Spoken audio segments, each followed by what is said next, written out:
Hi, welcome to my channel. It's me, Candace.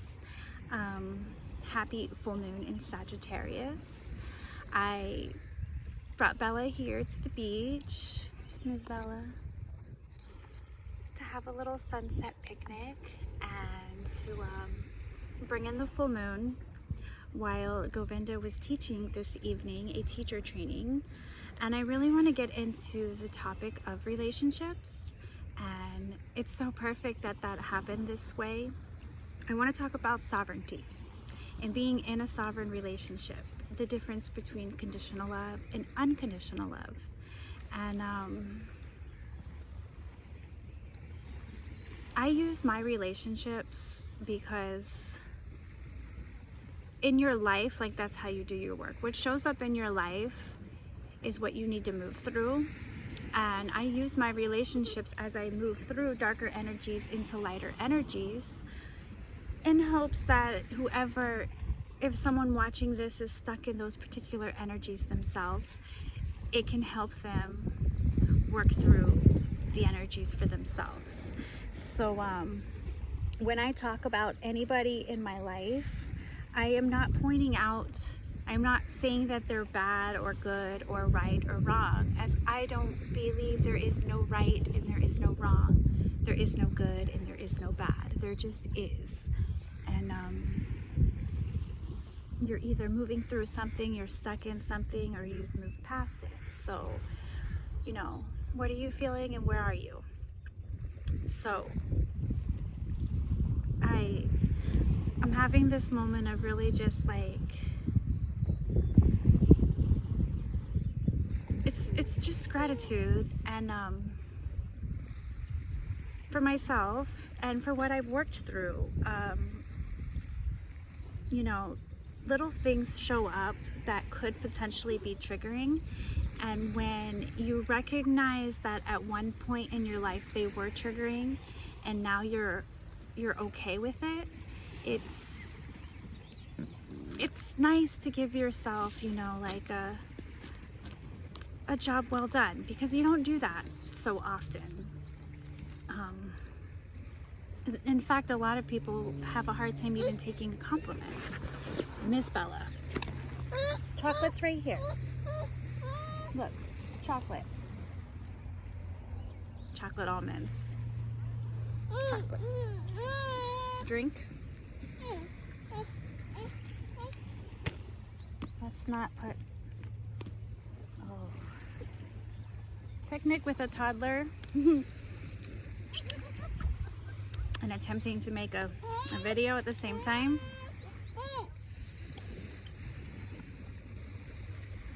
So, what I really wanted to talk about was sovereignty. And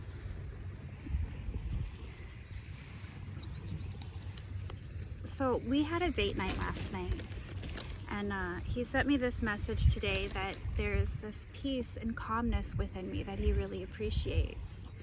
And I was thinking about that. And the reason that is there, that peace and that calmness, is because I've come to a place where there is no fear. He's getting ready to travel. He's getting ready to go back to Hungary to do a retreat that he has been doing for years. I don't know how many years he's been doing it, but he went last year. And in this retreat, there is a woman who he had a relationship with. And they were there together. And I was triggered after he had come home to me and I had found out that he was there with this woman and didn't tell me about her. I had no idea about her. And he even sent me pictures of this girl's dog and him, but didn't even tell me about this girl. And for me, I've been on this path of like really wanting to be in this divine relationship, really wanting to experience true unconditional love. And if you have relationships, if you have relationships, if you're in a relationship with somebody and you're claiming to be in a completely unconditional type of relationship, and you have these other relationships, which I have them, he has them, we have people that we hold dear to our heart. But if you don't open up to your partner about these relationships, there's a part of you that you are not wanting to share with your current partner. So not wanting to share that piece of your heart is not completely unconditional. You're not completely vulnerable. You're still holding on to something that is an attachment for whatever that is. And him and I have been working through that, and I have come to a place where he's about to go there again to Hungary, and this woman is going to be there. And how I feel about it is that I love my partner unconditionally, and I want to love every piece of him unconditionally. So if there is someone that he loves and cares for, I want to love them as well. Love what he loves about them. Because if I don't, there is jealousy there. There is insecurity there. There are energies caused by being kept out of that grow, right? And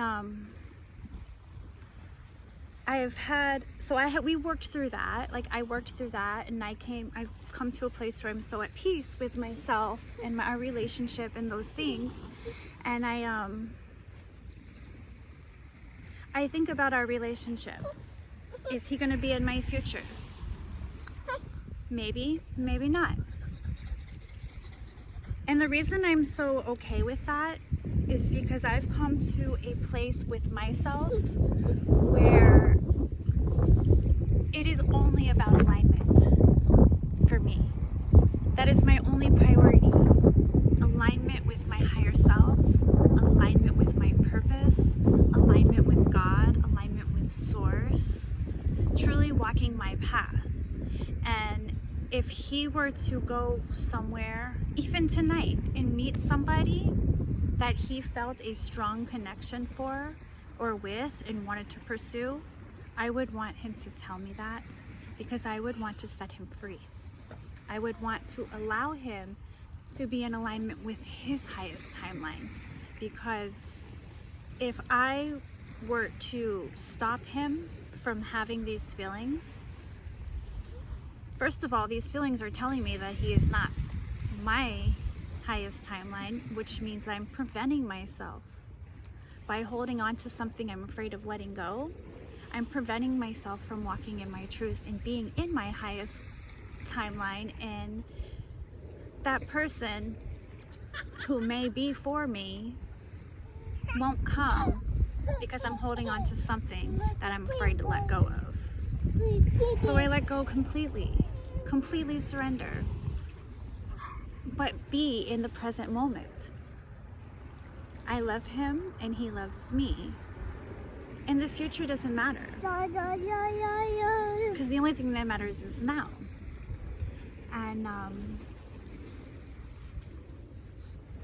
And I'm walking with integrity. And if someone were to come into my life, then I would tell him about it. That doesn't mean I want somebody else or I want him to have somebody else. Absolutely not. I just want to be in my highest timeline, and I want him to be in his highest timeline. And if that means we're together, then beautiful.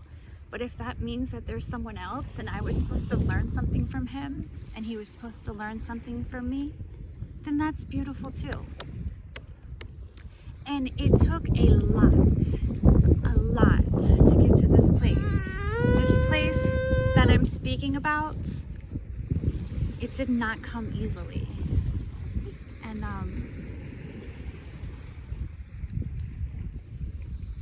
I had some really tough lessons with that with my children this year, because I'm having to watch my son, who, him and I, he was my baby. Like, we were like this. And he's calling another woman mother now. And I had those abandonment issues come up, and all of those feelings have happened. And I'm realizing now, as he's in high school and his friends are all over his social media, he is now not having to live the reality that was his biggest problem, was meeting other kids and them talking about what his mom looks like. So now I'm understanding the thong trigger with me jumping in the beach. I'm understanding that trigger because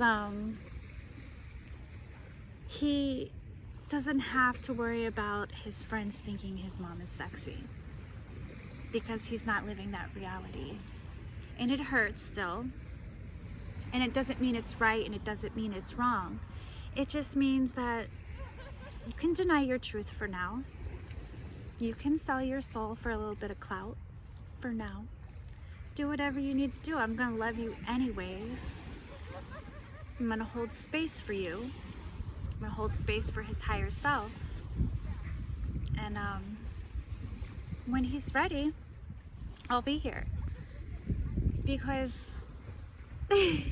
Bella, if you lose my sunglasses, little girl,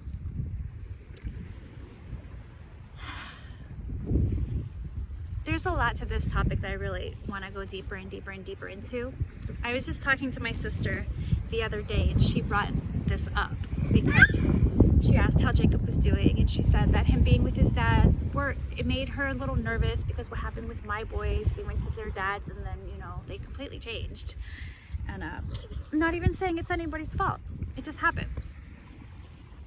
And even with that,